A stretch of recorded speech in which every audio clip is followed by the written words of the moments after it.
Currently, I'm the Chief Product Officer of a startup called ICX Media.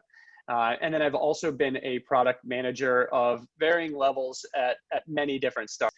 But these five: perspective, prioritization, persistence, presentation, passion, and then that bonus one we'll talk about at the end. So perspective. So perspective, the way I usually describe this one to product managers who report to me, or ones I'm mentoring or helping out or in my videos or blog posts, is really this ability to shift between the past, the present, and the future. So as a product manager, you're living in a lot of worlds, right? You're consuming data from the past. You're reacting to things you're hearing today from the market. And you're also trying to think about the future, right? It's really difficult sometimes to find the right balance between those different areas and the right perspective between those different areas. Which one should you pay more attention to? Which one should you maybe ignore at a certain part of the development cycle? So really important part of the product management role. And I thought I could kind of go through each of these pieces and add a few questions that you should be thinking about as you're kind of evaluating what % of your time and mind you should be putting into these areas. So first, starting with the past. So, some of the questions that I like to ask are, what are the trends that have kind of got the business to where it is today? If you have successful features in your product or ones that were successful that maybe are becoming less successful, what were those trends that were kind of behind those features or your company's success? Another one I like to ask is, what mistakes were made in the past? This is one I definitely try to investigate or ask or learn, especially when I'm starting at a new role, so I don't repeat those same mistakes. So what are the things that other product managers tried? What are the other features that they built that, maybe now don't even exist anymore, right? They killed those features, they removed them. Why were those things mistakes? What can we learn from them? Mistakes can teach you a lot. They can teach you, something was maybe ahead of its time. They could have just been poorly built. So dig into those mistakes, make sure you kind of understand those, especially when you're starting a new role. On the other side of that, what were the wins of the past? So along with that trends, what were some of the features that were really successful in the past? Are they even more successful today? Are they getting less successful? What were those wins? Why were they such wins? What did we learn about our customers from those wins? So, ability to kind of understand this past at a very, very deep level. And the other thing I would add before we go on to present is the ability to get really deep into the data behind the past. So this presentation, this webinar isn't really about, all the different tools you can use to track data. I know I've written about that a lot before with tools like Heap and Full Story that I really love. But what I would say is the past, or understanding the past, is a lot about understanding the metrics of the past. Again, those trends that I mentioned, what, in terms of retention or engagement has changed over the past few months, over the past year, over the past couple years. Which direction are those trends going? And what can you do to potentially change those in the present? And so, it's kind of behind the scenes here in the past, but it's a lot about data. It's a lot about understanding those trends. So that's the past. The present, and I'll just kind of bring up a few of these right now, is a lot about understanding kind of customer feedback today. So, I put two things here with customers. So what do they love about the product today? What features are they talking about? What, are they really raving about on social media? What are they referring, if you have a referral program, to friends? What are those things that really, really stand out today? And then on the other side, what are the things that, maybe you're learning either directly from the customers or from your support team that they hate? The things they don't like, the things that cause them pain, the things that are buggy. What are those things? These are really important to understand both sides, sometimes even more importantly, the ones they hate, because this will inform, what you put into your product roadmap, what you ultimately work with your team to build. It'll really help you kind of find the problems or the opportunities you want to solve, that you want to work on with your development teams. And then I mentioned, trends before of the past. So what is happening to those trends today? So I mentioned those trends, maybe your retention has gotten worse over the past couple months. People are not paying for your product as readily as they were before. Maybe, engagement has gone up because you've launched certain features that people are really excited about. So it's important to not only understand, right, all of those analytics of the past, but just where are they trending today? Are they going up, down, neutral? And understanding why. So the trends in the data, and then also kind of the trends in the market, the trends that your product is kind of operating within. Is your space becoming more popular, less popular, more competitors, fewer competitors? All of those types of things are very important to consider during the present. And then looking forward to the future. So again, we want this perspective and be able to shift between these areas. So, now you're thinking about, right, as you've kind of developed this understanding of the past, as you've developed, an understanding of how those trends persist and the customer feedback persists in the present, you can think about the future, right? So I mentioned your roadmap, the next things we should build, the opportunities we have, the problems that seem like they're worth solving. How can you be differentiated from that competition that might be emerging? Maybe before you were the first product there, now maybe there's a lot more competition. So you have to think about that. And then even, what you should abandon and what you should keep. So, when you're looking at those features that are not well received by customers, a lot of times there's pressure on the product manager to potentially continue to invest in those features or support them even if they're not investing, their bug fixes and things like that.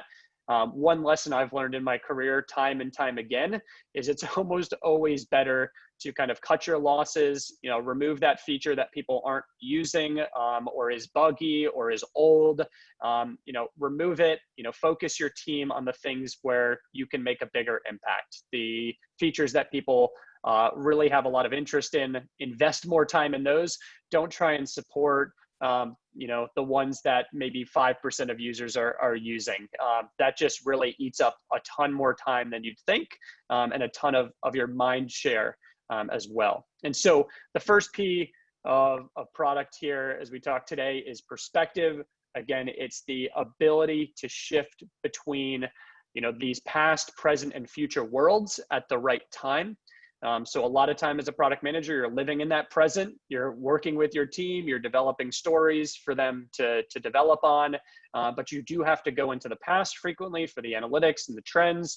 You do have to go into the future as you're planning your next sprints, as you're planning your next quarters, as you're planning your roadmap.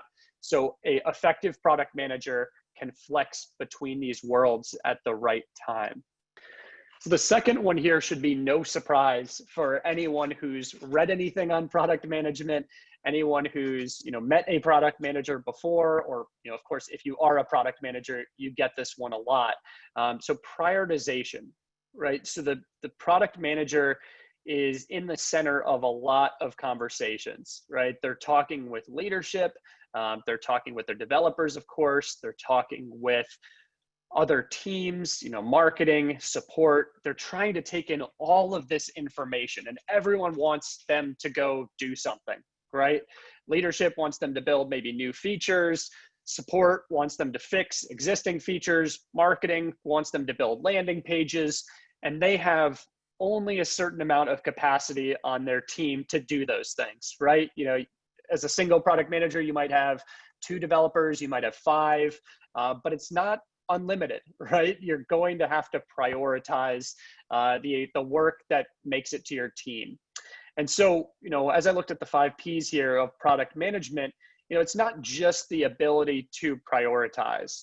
It's really the ability as a successful product manager to keep this running mental priority list in your head and to be able to shift that as new information comes in. And again, new information is going to come in every single day for you as a product manager. And so your mental list, if you just think about it as a list of like cards or just a pure to-do list, things are going to move up and down. New things might jump up right to the top. Things you thought were important a couple days ago may actually fall off that list. So an effective product manager is able to shift that list on a daily basis. But a huge but here, big warning, full stop. They don't communicate those changes every day to their teams. If you've ever worked with developers before, if you're shifting priorities every single day, you're going to drive your team crazy. They'll be out there looking for jobs pretty quickly. And so you have to keep this mental priority list in your head, and that it's, changing and evolving, because you need to continue to get new feedback, ask the right questions to those teams, those stakeholders you're working with, maybe even customers.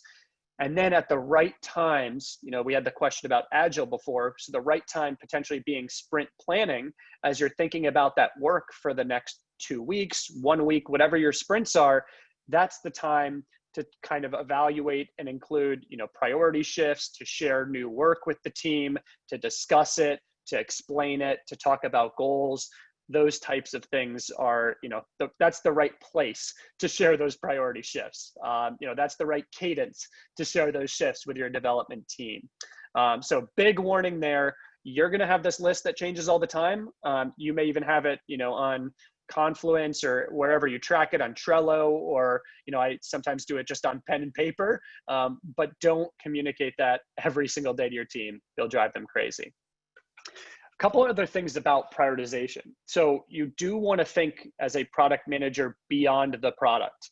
Sometimes it's easy to just think about features and bug fixes and prioritizing those against each other, but you really want to think bigger, right? You want to have the perspective of understanding the goals of the business, understanding, where it's heading over the next quarter, the next couple of years, and input that into your prioritization. So think beyond just the pure product features, think beyond just those bug fixes and small tasks you're creating, and make sure you have them in perspective of the business. And then, most importantly, right, prioritization means saying no a lot. I say sometimes it's like a 10-to-1 ratio between no and yes, and that might even be generous. It might be more no's than that. It's just, you're going to be bombarded with so many requests.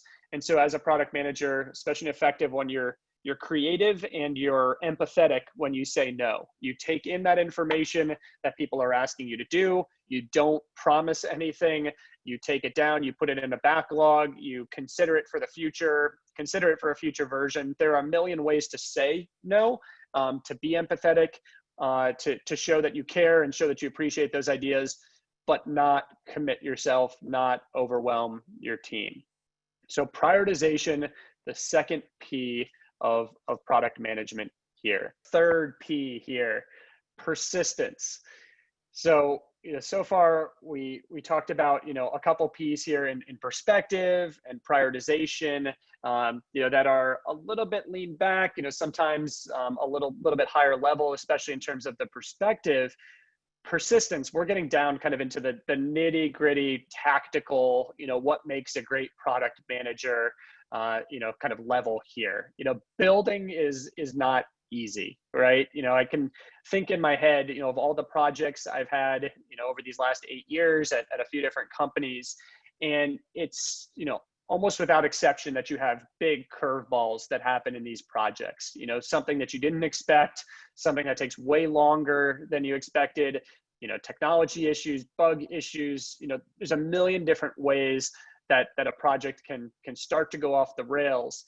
And it's really important as a product manager to just be incredibly persistent, incredibly detail oriented through the build cycle, to make sure things are, have the greatest possible chance of success. And then when those curveballs come up, you recognize them quickly, you're able to react to them.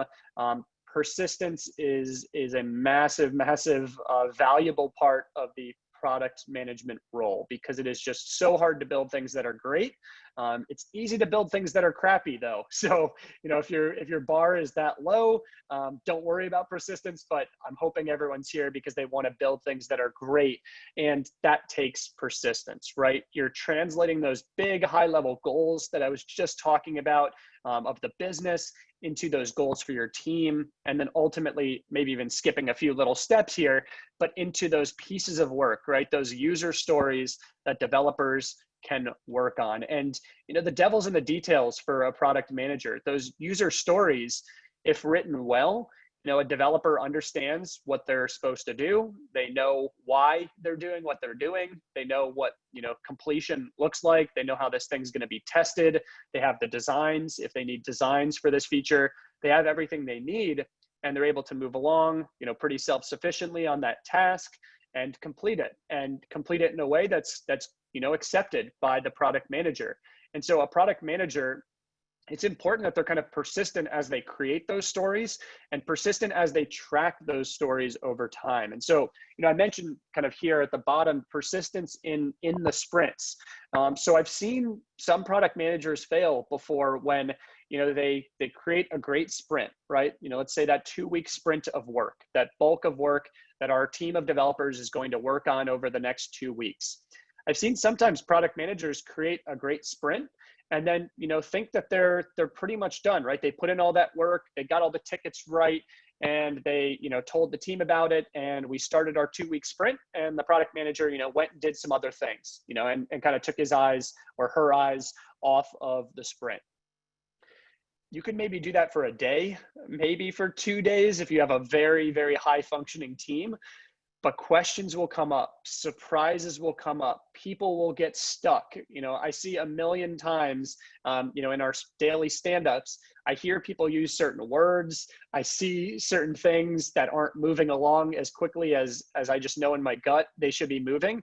And a great product manager needs to be persistent in tracking these things, in watching the sprint move along so that they can recognize when people need help, even if they aren't asking for it. They can recognize if things aren't going well with the sprint and they need to start maybe changing direction. And that could mean maybe removing some of the tickets they had committed to or stories they had committed to, and maybe putting in some new ones. Let's say some bugs had come up, mid-sprint, and those are really important bugs to fix. You might have to make a change. And persistent in also thinking a step ahead of developers. So just because you have this chunk of work that your developers are doing over the next 2 weeks, what happens when they finish each task? What's the next one that they should take logically? Are they blocked by anyone else? A lot of these questions are definitely supported by a tech lead on the team, or supported by an engineering lead, an engineering manager. But as a product manager, you need to be at that level. You need to be persistent. You need to be watching these things because they're not always very obvious. You need to hear what people are saying. You need to hear when they're blocked, and that persistence pays off because it'll help you have a more effective sprint, which will hopefully help you achieve your goals quicker. And again, it'll help you recognize these problems that just honestly come up with almost every great thing you try and build. So persistence is important. Building is hard. Make sure you have that day-to-day vision with your team as you're going through these sprints. So think ahead of them, be able to see when they're struggling, get them help. It all comes down to persistence and really focus at that tactical level. So that's our third P, it's persistence. Presentation, our fourth P. So I've already talked about it a ton, as I've mentioned, engaging with stakeholders, kind of gathering feedback from customers. But really, as I thought about, what makes a great product manager, what are the critical parts of this role? Presentation or communication are right up there near the top. I'm communicating with, as I even think about my own day today, I'm communicating with my development team, I'm communicating with leadership, I'm communicating with customers, I'm communicating with other people outside the business, communicating with contractors, communicating with marketing, like the list goes on and on and on, because product managers are at the center of so much that's happening in a business. They're the ones who are kind of this conduit of information being passed between different groups. Also, they're often the ones driving a lot of that change, right? As they're building new things with their team, it's important that they communicate what they're building, why they're building, when it's going to be, ready. Those types of things are very important. So there's a ton of that, what I call presenting internally. So, talking with stakeholders internally, making sure they understand timelines, what you're building and why, making sure they understand why that feature they asked for is not getting built, to the question from before. And then there's also the presenting externally. So that's, going out there into the real world, which obviously is a little bit trickier today, but it's even things like I'm doing right now, but presenting to your customers, presenting to prospects, going to conferences, getting people excited about what you're building, meeting other people in the same space. That is another core part of the product role. It might not be part of your first product role, but certainly as you get more senior, as you grow in your career, presenting externally will be a part of your role. One of the other things about presentation, it's often people think of it as just pure communication. I'm relaying information, I'm sharing, prioritization with my leadership, my manager, the head of product, whatever it is. But really it's a lot about getting your team motivated and excited. So I think this is a part of what's missed, but the ability of a product manager to get their team understanding what they're doing and honestly fired up about what they're doing is huge. You get way more out of a team that's excited and understands the work they're doing than one who is just completing tasks. And you also, in addition to just getting that extra speed, you get a lot of creativity boost out of that excitement. So they might think of, you had a ticket or a user story that had, one feature that they were building and certain acceptance criteria. Maybe because they're now so excited about this, they're actually thinking about how that connects to this other feature. And maybe while they're actually doing that coding, they can connect it to that other feature. They can link them in a really creative way that you hadn't thought of. That type of excitement just leads to a boost in creativity across the team. So that's a huge part of presenting, is not only just presenting dry information, but presenting in a way that gets people excited. The other thing I talk about a lot is that a product manager can speak in different languages. And this is a little bit of a weird expression, but if you think about all those people I've mentioned, developers, leadership, marketing, customers, if you try to talk to all of those people in the same way, you will certainly fail. Just take developers, for example, where we're talking about different technologies we're using, maybe different databases, maybe different languages, maybe different frameworks. If I try and bring that to my leadership and try and explain a problem as, we need to use a Postgres database instead of an Elasticsearch database because Elasticsearch is great for text querying, but is not good for summary statistics. Something like that is just going to go so over their head and not be helpful. I need to explain it in a different language to that team.